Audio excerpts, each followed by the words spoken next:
Good afternoon. We're really happy to be here in Osceola County. I want to thank Richard Corcoran, our Commissioner of Education, for being here.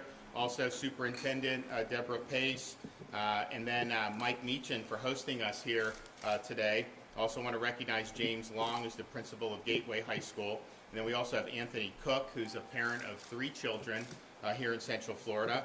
And then we have our new Surgeon General, Dr. Joe Ladapo, and he is hard at work and already making a difference. So if you remember last year, we had a big push over the summer to make sure that kids were able to go to school in person. It was really important.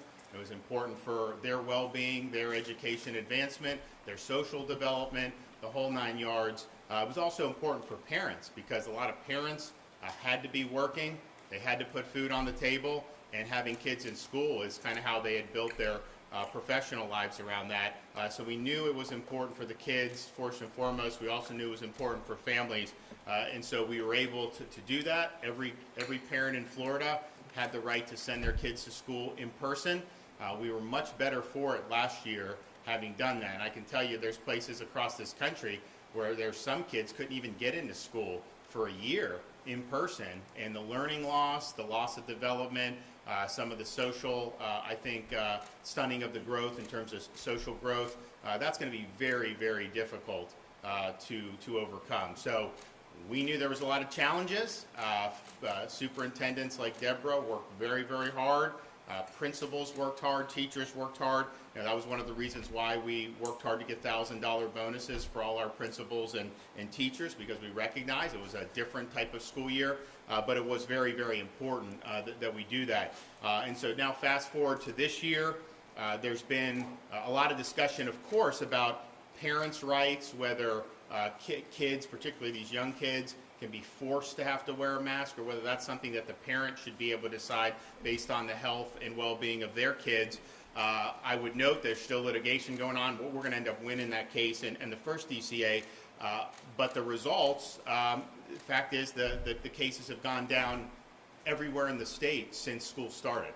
And that's not just for school kids, that's for the whole community. So the idea that somehow schools were a big problem, that has been refuted yet again. And we've had a really significant decline in cases, hospitalizations, hospital admissions, the whole 9 yards.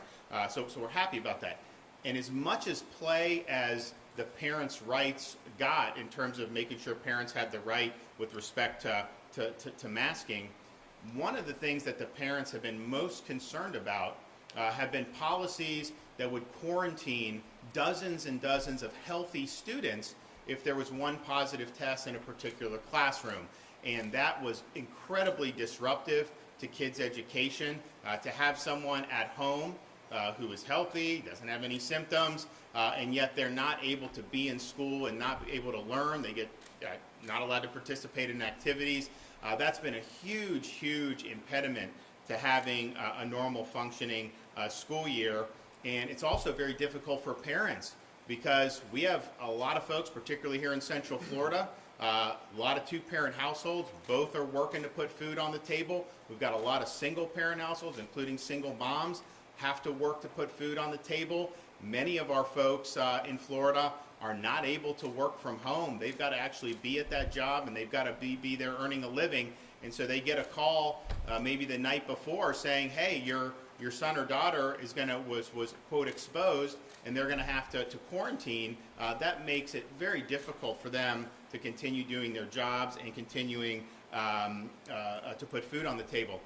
So we've been looking at this for a long time, and the European CDC always advised against healthy quarantines. They advised a symptom-based approach last year.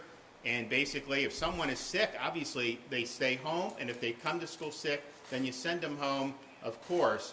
But anyone that may have been in contact without symptoms, should be able to stay in school. They can be monitored. The parents can be notified that there may have been a case, and then parents obviously can make decisions, so forth. But the parents, have a right to have their healthy kids in school, and I think the Europeans recognize that. The United Kingdom does that. Sweden, a lot of these countries have done it this way, and basically they're treating this like they would treat typical respiratory viruses.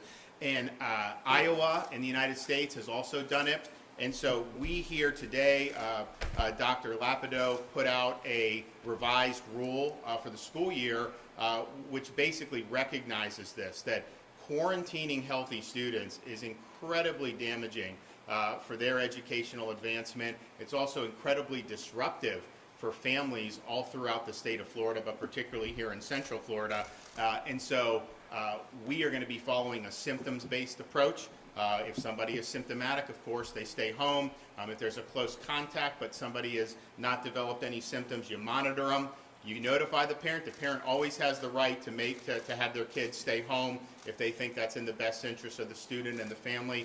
100%. We would not want to intrude on that. But if a parent has a healthy child, that child has a right to be in school, and that's going to make it so much better for so many folks. And I think that this is something that's really been long overdue, but it's been done in most of the European countries and in other states in the United States, such as in Iowa.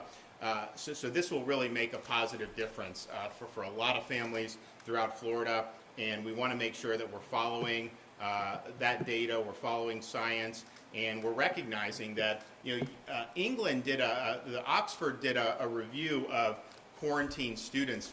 And they found like 98% of them were not ever COVID positive. And so just think about that. I mean, it'd be one thing if like 90% of them were COVID positive who were exposed, but it's 98%. And in Florida, it's been similar. Most of the students who are ordered to go home and quarantine don't end up getting sick. So let's just recognize that and make sure that we're doing what's right for parents and for students. And so Dr. Ladapo is going to talk about this in a second, but this is something with particularly schools have been in now for over a month. We've seen big declines. Schools are not driving this epidemic, and we know that from last school year. We now know it from this school year because if they were, we had schools coming in at the height of a wave, you would have seen that thing take off even more, and instead it's plummeted. And we're very happy to see it plummet. We're also happy to see statewide just such a steep decline in hospital admissions and really serious symptomatic illness. Decline in hospital admissions, emergency room visits are down dramatically. The hospital census for COVID, I think, is 28 days in a row, 28 days in a row, which is really good, and it's been cut in half, more than half, since about 3 or 4 weeks ago. And we really stressed this early treatment with the monoclonal antibodies, and I think the fact that people who were symptomatic, developing serious illness, high risk, had treatment options, both people that were vaccinated and unvaccinated, has helped keep thousands and thousands of people out of the hospitals. And so this is going to continue to be an important part of what we do to provide Floridians with the ability to protect their own health. Biden is cutting to Florida our monoclonal antibody treatment. It used to be you could just, whatever you needed, you'd order it, they'd come.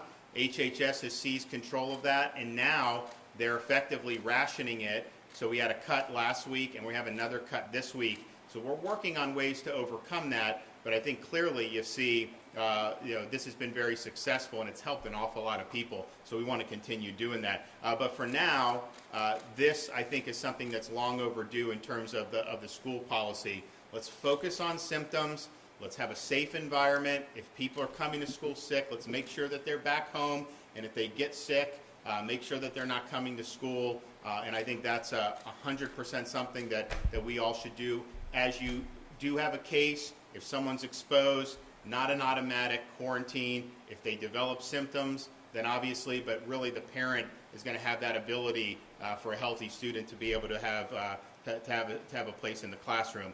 So this is something that I think is going to be very beneficial for a lot of parents and a lot of students. So I'm going to have our Surgeon General come up, say a few things about it, and then we'll hear from some of the other folks who are here with us today.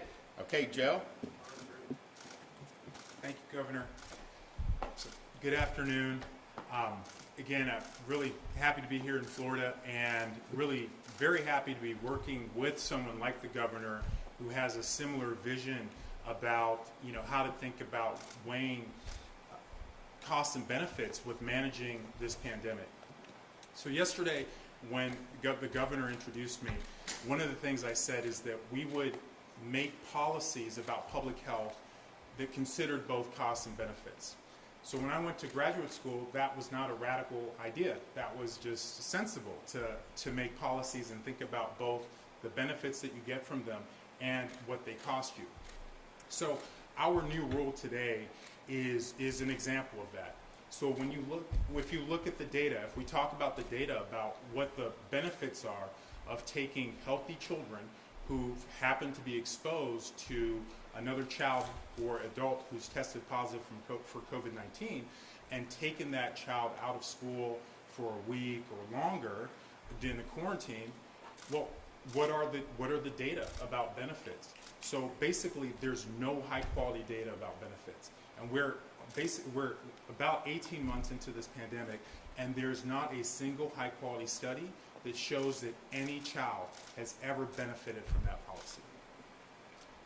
18 months into the pandemic, what are the data about costs? Well, we actually do have good data about costs. So there have been several studies that have shown that when kids are taken out of school, when they're kept out of school, it's extremely harmful. I mean, it's too bad that we needed a study to know that, but it is. But that,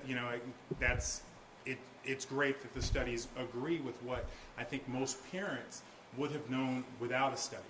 So, we have a policy, there's a policy in place in many parts of this country that basically has no provable benefit, but, demonstrable and considerable harm to children, not to even mention the parents and the disruption that creates when they've got to figure out how to sort of reorganize things as the governor described. So, we will consider costs and benefits, and it's not a sensible policy, so we're not going to do it. And again, it's also important to respect the rights of parents, as the governor described. So yes, parents, we respect that some parents may be less comfortable sending their kid back to school after being exposed. And so the new rule allows for those parents to keep their children home for a period of time. And the new rule also allows for parents who are more comfortable, letting their healthy child return to school, go back to school. So that's how we're going to lead public health. It makes sense, guys. It's just benefits and costs, and where the balance lands is how we're going to make policy. Okay. And it's also interesting. If you look last year, the students who test positive are much more likely to get infected in the community than they are actually in a classroom setting. And so I know that there's positive cases that can happen. But I bet you, if you looked at it even now, it would still be the case that a majority of those positive tests resulted from infections that happen outside the classroom. So there's actually an argument, you quarantine a kid outside the classroom, doesn't mean they're just going to sit in their room the whole time. I mean, they'll be in the community most likely, especially if they're not symptomatic.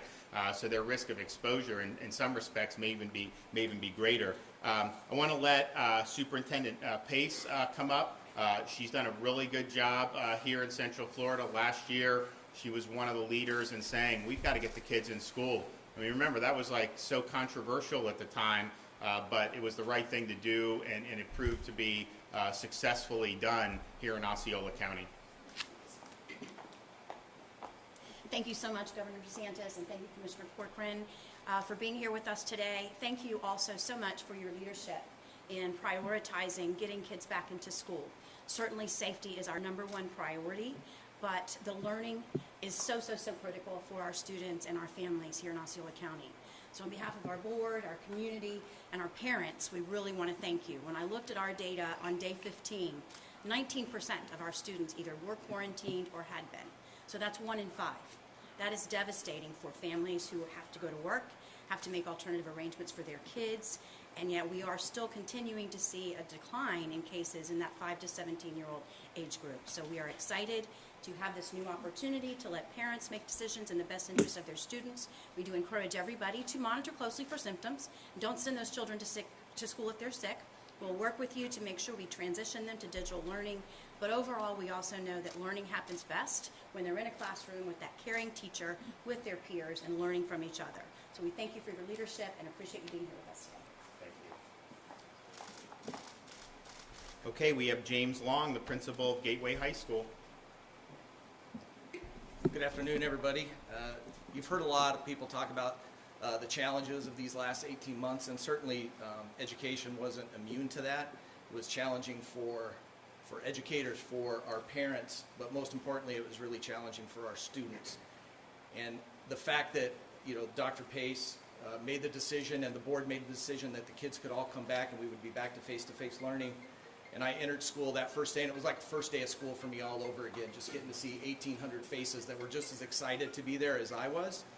And now we're just in the process of learning new things and going through these quarantines that we're still going through. And as a principal, having to make phone calls to parents or talk to students and say, I'm so sorry, you have to quarantine again, or your son or daughter has to quarantine. And to look them in the face and just see that disappointment of a kid who says, Mister, please, I've been quarantined 5 times, please. That hits home for me a lot. So any opportunity to allow our students to have an option to stay in school and parents have that option to keep kids in school, I'm in favor of it, because I really believe that's where kids need to be. Thank you. Thank you. Okay, we have Anthony Cook. He's a teacher and a parent of 3 children, 2 in high school, 1 in middle school. He had to quarantine at the start of school year just as it was beginning, or his oldest son had to quarantine. But all his kids had actually had COVID prior to the school year starting, and so they were exposed. And clearly, we know that's strong immunity, and yet still had to quarantine. So, Anthony, can you come up and share your story? Good afternoon, everybody. Again, my name is Anthony Cook. I'm the coordinator of college and career services here for the school district of Osceola County. I guess I'm supposed to put a face to this, right? So I have 3 kids here in the district. I have a junior, a freshman, and I have an 8th grader. Son, daughter, son. When we went into quarantine the very first time when COVID hit, it was a struggle. Both of their parents are educators. And our kids struggle, except for my oldest one. He just seems to get everything done the way he needs to get stuff done. But my 2 youngest ones struggled while we were in quarantine protocols. And last year, being in and out, we were really excited about this school year, things kind of getting back to normal. Prior to the school year beginning, my kids ended up getting COVID. My daughter was really sick. My sons were asymptomatic. We quarantined them for about 14 days, got them tested. They were negative at that point, but when we tested them on day 7, they all 3 showed to be positive. They missed the first couple of days of school. That was okay. First couple of days, no big deal. We're in school. We're starting. Things are going well. And I got a call from the middle school that my son was in a classroom with somebody that tested positive for COVID. So we had to quarantine him, and because my kids are in the same household, we had to quarantine the other 2 as well. So they missed another 10 days of school. And I know that the effects as far as the education goes is a bit of a challenge. My daughter, my middle child, and my youngest son both struggled. Like I said, academically, my daughter struggled as far as test taking goes. Even my oldest son, who tends to get things done with no complaints, no worry at all, he struggled as well. So we're excited about the opportunity of being able to send back our kids should somebody in the classroom test positive with COVID. I'm a firm believer in following the safety protocols, doing what you need to do to keep yourself safe, but just having the opportunity for them to be face-to-face learning, as the evidence shows that's just the best form to get their education delivered to them. So that's all I have to offer to y'all today. It's interesting. So they're in the same. One student is exposed, but he's got 2 others. So since they're in the same household, they all have to stay. But it's interesting. There's some districts that do it the opposite, where family could have 3 kids. One of them's exposed, they stay, and then the other 2 stay in school. which kind of defeats the purpose of the quarantine, because if you're all in the same household, so there's really no good way to do it when you're talking about these healthy kids. So we appreciate what can be lost with that. Richard Corcoran, Commissioner of Education. Thank you. I just want to say that this is something that we've heard, as the governor mentioned, and you've heard from Deborah Pace. For the last year, what we did was simply nothing less than amazing. We opened up with face-to-face instruction option to parents, more students, faster and longer than any other state in the union. But what we did see last year was massive quarantining.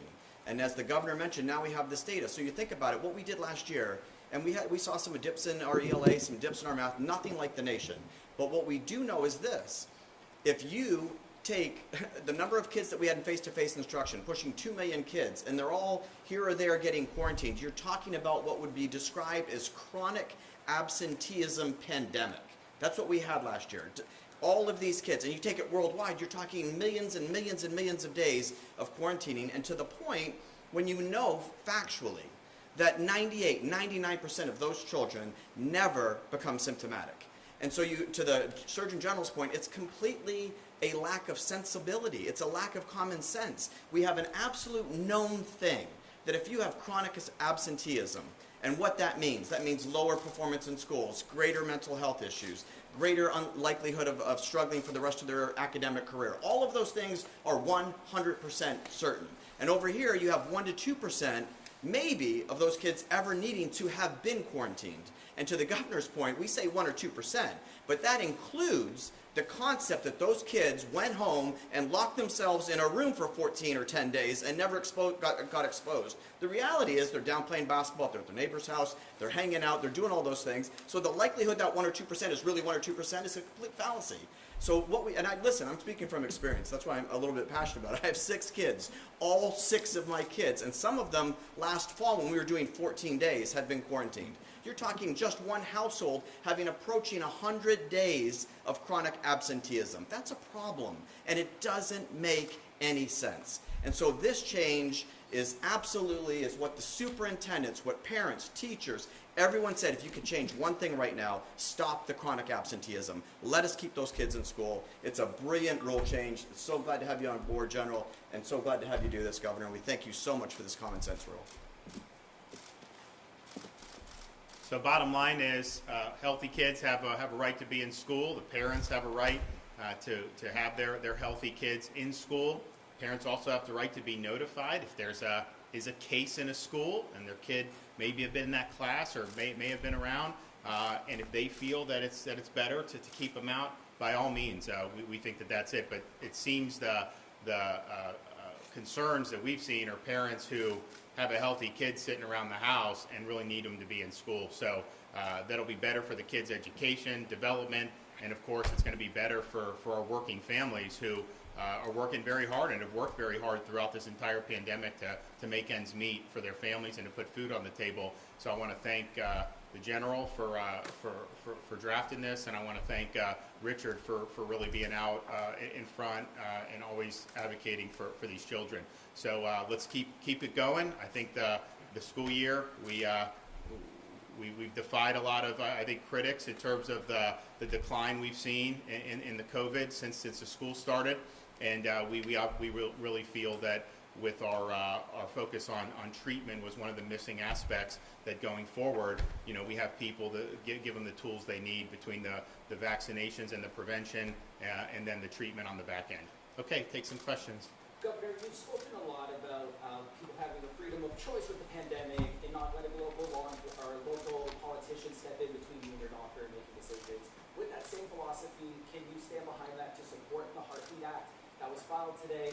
And how can you compare and contrast of government stepping into a medical decision that you're saying shouldn't happen during the pandemic? Well, I think the differences between right to life is that another life is at stake. Whereas whether you're doing stuff is really if you put something in your body or not, and doesn't affect other people. So that's in terms of protecting another life. But look, at the end of the day, government was instituted for certain reasons: protect life, liberty, pursuit of happiness. Here, I think with what we're doing with this policy, you know, we're really supporting the ability of kids to be educated. And by all means, and it's not just COVID, I mean, if kids are sick, it's absolutely appropriate for them to stay home. If someone's symptomatic, stay home, and we want to do that. But people that are healthy really should be able to be in school, and that's what we're doing here today. To follow up on the last question, Governor, do you support the heartbeat bill? I have not seen what was there. I have a 100% pro-life record, and very much have supported when I was in Congress, and then signed pro-life as governor. Governor, with the ongoing mask debate, with students having to be masked, not be masked, what if a student, for instance, is exposed to somebody that's not masked, sitting there for a few days, it takes a few days to show symptoms? Couldn't you potentially be having a domino effect in classrooms that are going to force all of these kids to either get sick or be quarantined? So the question about, I don't know that the masks are going to make much of a difference. I think if you look at Osceola, Orange, and Seminole, similar communities right here in Central Florida, case rates are very, very similar. I think Seminole's the lowest, but Orange is pretty close, and Osceola is a little bit behind Orange, but it's basically similar, and they all have different masking policies. So I wouldn't anticipate that having a major impact, because we just haven't seen it shown up in the data yet. But in terms of if somebody is symptomatic, obviously you have them stay home. You just have to weigh, okay, if you're in someone's class, you're not, you haven't been, you may have been, quote, exposed, you're not sick, quarantining them for 14 days, that's a drastic action to be able to do, and so it's better to just simply monitor that. You know, you can do symptoms checks, even if somebody is not outwardly symptomatic. You can do the fever, you can do that.